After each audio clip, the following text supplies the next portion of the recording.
ये इंसान ठीक नहीं है। ये आयत पढ़ने से पहले बिस्मिल्लाह नहीं पढ़िएगा वरना काम उल्टा हो जाएगा। अजीब लग रही थी कि ये मुझे क्यों घूर रहा है, ये मुझे क्यों ऐसे देख रहा है। ये खुद बताती हैं कि मेरे शोल्डर्स काफ़ी हैवी हो रहे थे। Hi guys, welcome back to another video. और आज की इस वीडियो में एंड पर मैं आप लोगों के साथ इस कहानी के बाद अपना एक व्हाट्सएप शेयर करूंगा जहां पर आप अपनी स्टोरीज मुझे वॉइस नोट्स के जरिए या लिख कर भी जैसे चाहें वैसे भेज सकते हैं। आज मैं आप लोगों से एक बात करना चाहता हूँ, वो ये कि ये जितनी स्टोरीज मैं यहाँ आप लोगों को सुनाता हूँ या ये इंसिडेंट्स आप लोगों के साथ शेयर करता हूँ, इस सब के पीछे मकसद एक एंटरटेनमेंट तो है ही, मगर इसके साथ साथ एक वजह और भी है मेरे ये सब इस तरह की सारी स्टोरी शेयर करने की, कि अगर कभी आप लोगों के साथ ज़िंदगी में ऐसा कोई इंसिडेंट या कोई वाक़या हो रहा हो तो उस सिचुएशन में आप लोगों ने कैसे एक्ट करना है, आप लोगों ने उन सिचुएशंस को किस तरह से हैंडल करना है। आज की ये कहानी और ये स्टोरी भी आपको यही समझाएगी और सिखाएगी कि आप लोगों के साथ अगर कभी ऐसा कुछ हो रहा हो तो आप लोगों ने उस ट्रैप में नहीं आना है, आप लोगों ने वहाँ पर थोड़ा स्मार्ट एक्ट करना है। तो आज की जो कहानी है इसको पूरा सुनिएगा और इस वीडियो के आखिर में मैं आप लोगों के साथ एक बहुत ज़रूरी इन्फॉर्मेशन शेयर करूंगा और मुझे आप लोगों से एक बहुत ज़रूरी बात भी करनी है जो मैं इस वीडियो के एंड में करूंगा आप लोगों के साथ। तो इस वीडियो को पूरा ज़रूर देखिएगा। और आज की कहानी जो है वो हमें दो फ्रेंड्स ने भेजी है, कराची से हैं और दोनों लड़कियाँ, और इनके साथ कुछ इस तरह से हुआ कि ये लोग अपने ऑफिस रोज़ाना एक इनका स्पेसिफिक ड्राइवर था, इनकी एक कैब थी, आप कुछ भी कह लें, जो इनको पिक एंड ड्रॉप देता था। पर कुछ दिन से क्योंकि वो आ नहीं रहा था तो इन्होंने एक दिन ऑफिस से वापस आते हुए करीम की एक राइड बुक की। अब वापस आते हुए रास्ते में ये दोनों डिस्कस कर रही थी कि इनका जो प्रीवियस ड्राइवर था वो इनसे एडवांस लेके भाग गया था और वो आ नहीं रहा था। तो ये सब वही डिस्कस कर रही थी और यही सब बातें करते करते अचानक वो जो ड्राइवर था, जो उस वक्त करीम का ड्राइवर था जिस गाड़ी में ये लोग थे, उसने लोगों को इंटरप्ट करते हुए कहा कि मैं एक पीर हूँ। इन दोनों को ये बात समझ में नहीं आई कि वो ये बात क्यों कर रहा है। तो इन्होंने एक बहुत ही सवालिया लहजे में उससे पूछा कि जी क्या मतलब है आपका, क्योंकि ये दोनों अपनी बात कर रही थी और इनको समझ नहीं आई थी कि ये क्यों इंटरप्ट कर रहा है हमें। तो उसने इन दोनों से कहा कि मुझे पता है आप दोनों काफ़ी परेशान हैं, जिस वक्त आपने राइड बुक की थी मैं उसी वक्त समझ गया था कि आप दोनों किसी मसले में हैं। तो अगर आप चाहते हैं तो मैं 1 महीने तक आप लोगों को पिक एंड ड्रॉप दे सकता हूँ। तो इन्हें ये बात फनी लगी कि यार ये क्या अजीब आदमी है और ये किस तरह की बातें कर रहा है। तो इन्होंने उसकी उस बात को इग्नोर किया। अब वापस आते हुए जिनकी फ्रेंड थी, जिनकी कलीग भी थी, उसने अपने बेटे को डे केयर से पिक करना था। तो वो रास्ते में रुकी और वो गाड़ी से उतर कर गई। अब गाड़ी में उस वक्त ये और वो ड्राइवर अकेला था। अब इन्होंने नोटिस किया कि वो ड्राइवर सेंटर मिरर में से बार बार इनको देख रहा है, like he was literally staring at her. अब इनको ये बात थोड़ी सी अजीब लग रही थी कि ये मुझे क्यों घूर रहा है, ये मुझे क्यों ऐसे देख रहा है।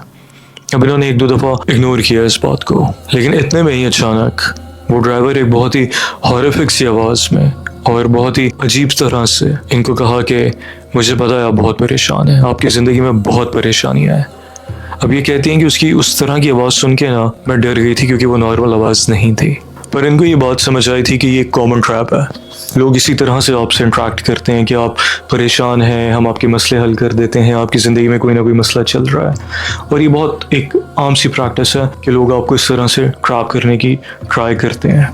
अब ये बात इनको समझ आ गई थी, पर इस बात को इग्नोर करने के लिए इन्होंने उसको कहा कि हाँ मेरा बॉस जो है ना वो एक्चुअली मेरी सबसे बड़ी प्रॉब्लम है। और इन्होंने ये बात बस एक मजाक में कही ताकि ये बात इग्नोर हो जाए। तो इसके जवाब में उसने कहा कि मैं आपको एक आयत बताता हूँ, आप वो पढ़िएगा और आपके मसले हल हो जाएंगे। इनको ये बात बहुत अजीब लग रही थी।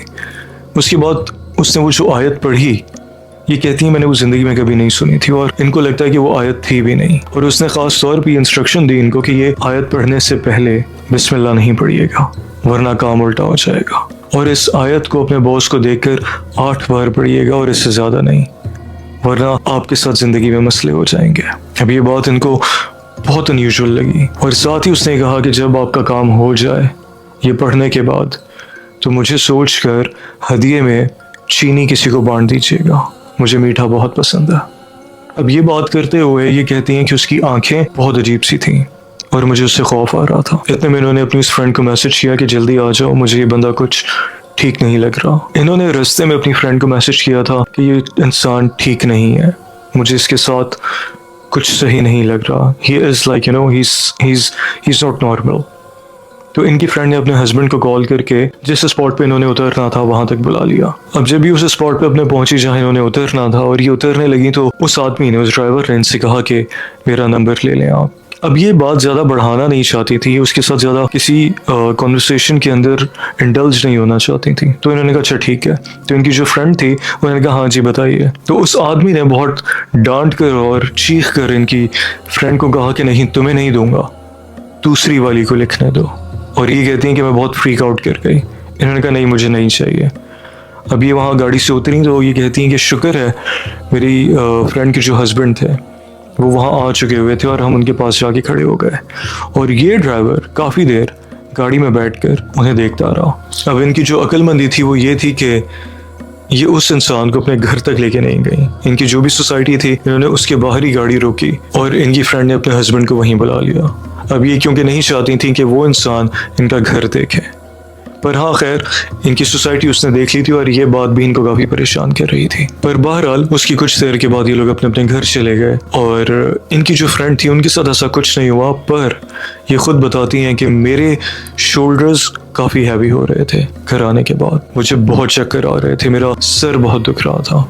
अब ये कहती है मैंने आयतुल कुर्सी पढ़ी, मैंने 4 कुल पढ़े जो मैं अमूमन वैसे भी आम दिनों में पढ़ती हूँ। और उसके बाद इन्होंने वजू करके 2 रकात नमाज पढ़ी अपनी सेफ्टी और प्रोटेक्शन के लिए। अब इस पूरे सीन के बीच में, इस सब के बीच में ये फ्रीक आउट कर रही थी तो इस वजह से ये उसकी डिटेल्स सेव करना भूल गई।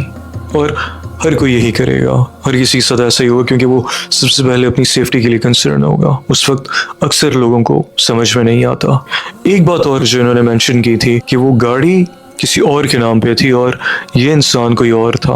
और इन्होंने इस पे उससे सवाल भी किया तो उसने कहा ये गाड़ी मेरे दोस्त की है। इस पूरे सीन के बाद इन्होंने उस कंपनी को कॉल की, उसकी हेल्पलाइन पे कॉल की और उस इंसान को अंडर हरासमेंट कंप्लेन भी की। जाहिर है क्योंकि इनके पास ज़्यादा डिटेल्स नहीं थी तो ज़्यादा ये कुछ कर नहीं सकी उसके ऊपर। पर इन्होंने वो लोकेशन हमें ज़रूर दी है ताकि अगर इस लोकेशन के ऊपर, इस रूट के ऊपर इस तरह का कोई ड्राइवर मिले तो आपको अवॉइड करना चाहिए। और यही वो डिटेल है जो मैं आप लोगों के साथ आखिर में शेयर करना चाहता था।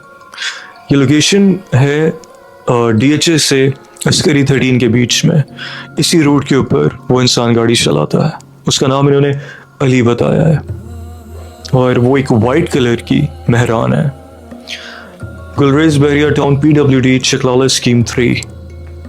अब जो लोग वहाँ रहते हैं उन लोगों को ये जगह पता होगी। तो अगर कभी आप लोग वहाँ पर कोई राइड बुक करें और कोई इस तरह का इंसान आए तो आप लोगों को उसको अवॉइड करना है। और इस तरह की सिचुएशंस में आप लोगों को हमेशा थोड़ा स्मार्टली एक्ट करना चाहिए जैसे इन्होंने किया कि उसे अपने घर तक नहीं लेकर गई। तो ये थी आज की स्टोरी। अगर आपके पास भी इस तरह के कोई क्रीपी और स्पूकी इवेंट्स हैं तो मैं आज आप लोगों के साथ अपना व्हाट्सएप शेयर कर रहा हूँ और ईमेल तो डिस्क्रिप्शन में है ही। आप जिस तरह चाहें व्हाट्सएप के ऊपर वॉइस नोट्स या ईमेल आप जैसे चाहें मुझे अपनी स्टोरी भेज सकते हैं और अगली वीडियो मैं उस पर कर सकता हूँ। Thank you very much.